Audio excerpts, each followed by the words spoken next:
갈수록 늘어나는 전세 사기와 관련해 전문가와 더 자세한 이야기 나눠보겠습니다. 김예린 변호사 나와 있습니다. 어서 오십시오.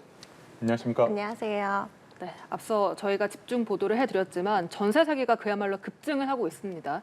정확히 통계상으로 어느 정도나 급증을 한 겁니까? 이게 최근에 이제 허그에서 지난달에 발표한 수치를 보면 전세 사기 사고 금액으로 지급한 게 872억 원 정도가 되고 건수로는 421건인데 이게 전부 다 지금까지 굉장히 최다 건수이면서 최다 금액이라는 거예요. 그래서 이게 허그 같은 기관이 하는 일은 뭐냐면 이제 임대인이 전세 보증금을 돌려주지 못했을 때 대신 보험금을 지급해 주는 거거든요. 네. 이런 것들을 비춰봤을 때 지금 돈을 돌려주지 못하는 임대인이 그만큼 많다는 거죠. 네.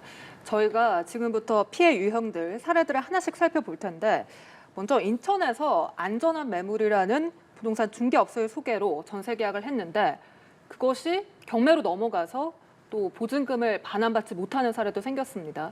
그러면 중개업소도 신뢰를 할 수 있는지 없는지 미리 살펴봐야 되는 걸까요? 사실은 그렇죠. 근데 이게 일반적인 입장에서 이 중개업소의 신뢰성까지 파악을 하는 거는 그러니까요. 정말 어려운 일이거든요. 네. 예. 그래서 사실상 이제 중개업소가 실제로 등록이 되어 있는지 정도는 이제 확인을 하실 수는 있겠고 또 이게 자주 이제 상호가 바뀐다거나 이제 운영하시는 분이 자주 바뀐다거나 뭐 이런 경우에는 좀 의심을 하시긴 하셔야죠.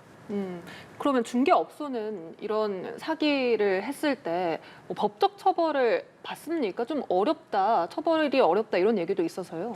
사실 이제 중개인은 임대차 계약을 체결할 때 임대차 목적물의 뭐 권리관계나 이런 것들을 확인해서 설명해줘야 될 의무가 있습니다. 그래서 이런 것들을 고의 또는 과실로 누락을 해서 손해가 발생했다. 뭐 이런 경우에는 손해배상 책임을 질 수도 있거든요. 근데 이제 말씀하신 것처럼 이제 모든 권리관계나 뭐 이런 것들을 확인했는데 이제 나중에 뭐 그 임대인이 자력이 없어서 전세금을 돌려주지 못했다. 뭐 이런 경우까지 사실은 책임을 묻기는 어렵죠. 네. 그러면은 사실은 아까 좀 전에 말씀해 주실 때 자주 상호가 바뀌거나 주인이 바뀌거나 하는 경우에는 이제 공인중개사를 좀 의심해 볼 필요가 있다고 말씀을 해주셨는데 저희들이 보통 집을 전세를 이주를 하고 다음 집으로 옮겨가거나 할 때는 근처로 가면 좋습니다만 동네를 바꾸거나 이런 경우들도 있잖아요. 그런 경우에는 오래된 데 이런 네. 데를 좀 발품 팔아서 좀 미리 들어봐야겠네요.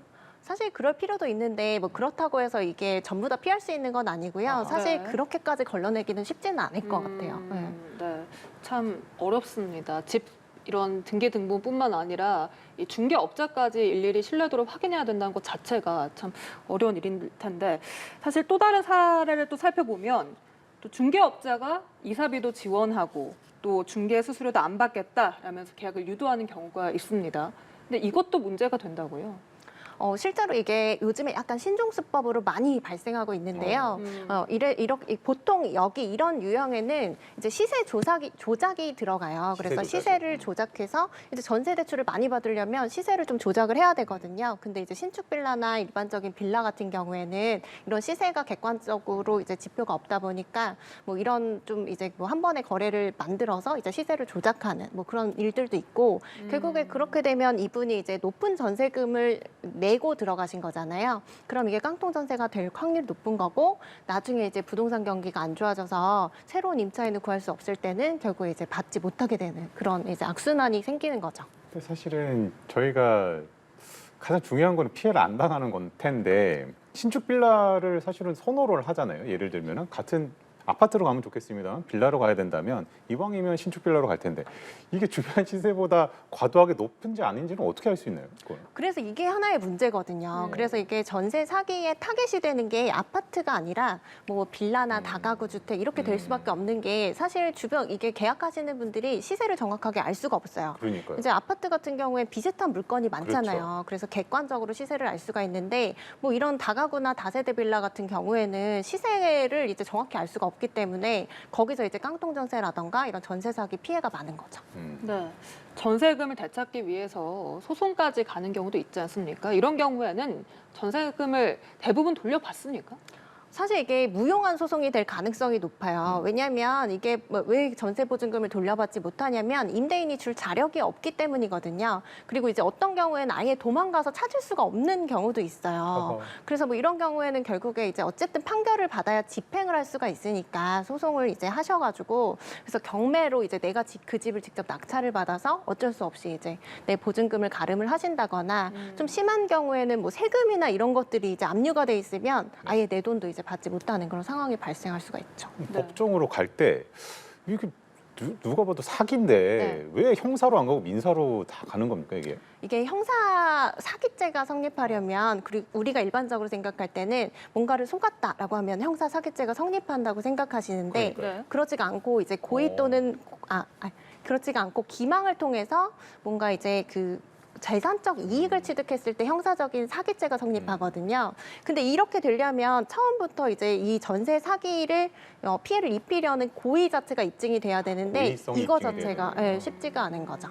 그 사람이 결국에는 그 가해를 한 사람이라고 해야 되나요? 어떻게 사기를 친 사람인데 저희가 볼 때는 피해자들 입장에선 사기 친 사람이 저는 처음부터 그러려고 했던 게 아니에요라고 하면은 빠져나갈 수 있는 거네요.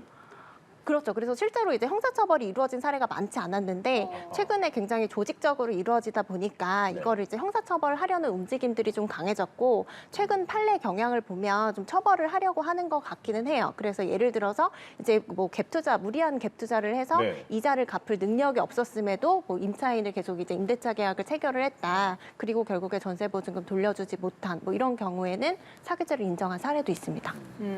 그래서 많은 전문가들이 앞서 변호사께서도 말씀하셨지만 이 전세 보증보험 가입을 강조를 합니다. 그런데 이 보험에서 거절당하는 경우도 있다고 하더라고요. 어떤 사례가 있습니까?